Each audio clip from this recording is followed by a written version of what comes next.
یا ایک تحفہ لیتے جائیے روحانی فقیر کا تحفہ. کبھی کبھی جوان مجھ سے پوچھتے ہیں کہ یہ بتائیے مجھے کیسے پتہ چلے کہ خاص میری تخلیق کا سبب کیا ہے، اللہ نے مجھے کیوں پیدا کیا. یہ بات عرفا تنہائی میں بتاتے ہیں، میں ممبر پہ بیان کر رہا ہوں. تحفہ ہے ہر سامع کے لیے. پوچھتے ہیں کہ ہمیں کیسے پتہ چلے. ٹھیک ہے، ہم نماز پڑھتے ہیں، روزہ رکھتے ہیں، حج کرتے ہیں، ہم سب فرائض انجام دیتے ہیں. خاص میری تخلیق کیوں ہوئی، کس لیے ہوئی، تاکہ مجھے وہ راز پتہ چل جائے تو وہ کام میں کر سکوں، خوشنودی اللہ کی حاصل کر سکوں. سورہ مبارکہ اسراء میں، جس میں معراج پیغمبر، اسراء پیغمبر کا تذکرہ جس سورہ کے پہلی آیت میں ہے، اسی کے آخر میں ایک آیت ہے جسے اللہ نے، لوگ وظیفے ڈھونڈتے ہیں نا، لوگ پوچھتے ہیں علماء سے، عرفاء سے، مجھے کوئی دعا بتا دیجئے، کوئی وظیفہ بتا دیجئے، کیا پڑھیں.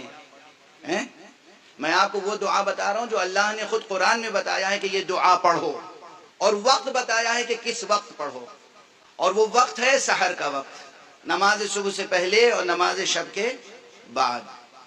رب ادخلنی مدخل صدق واخرجنی مخرج صدق واجعل لی من لدنک سلطانا نصیرا.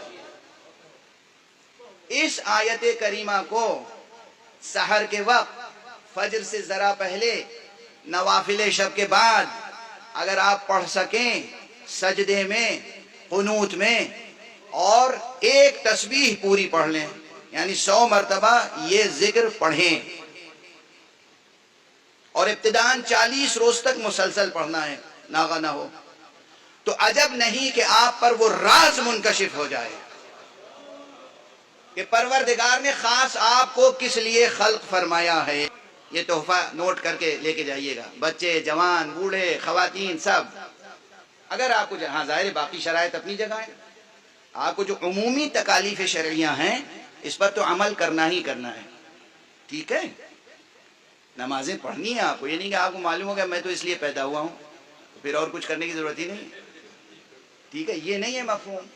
جو عمومی قانون قدرت ہے اس کو بجا لانا ہے، اس کی پابندی کرنی ہے.